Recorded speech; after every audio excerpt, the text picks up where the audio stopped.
अहम खबर दें आपको, सऊदी अरब के सफ़ीर का नेवल हेडक्वार्टर्स इस्लामाबाद का दौरा। Naval chief admiral Amjad Niazi से नवाफ बिन सईद अल मालकी की मुलाकात हुई है।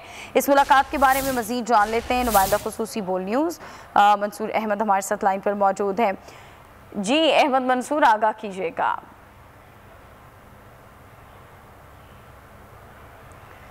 सऊदी अरब के सफ़ीर का नेवल हेडक्वार्टर्स इस्लामाबाद का दौरा। तर्जुमान के मुताबिक naval chief admiral Amjad Niazi से नवाफ बिन सईद अल मालकी की मुलाकात हुई है।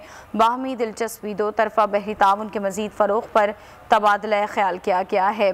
पाक बहरिया के तर्जुमान के मुताबिक खित्ते की मैरी टाइम सिक्योरिटी सूरत हाल पर भी इस मुलाकात में बातचीत की गई है। सब्सक्राइब करें और बेल दबाएं ताकि कोई खबर रह न जाए।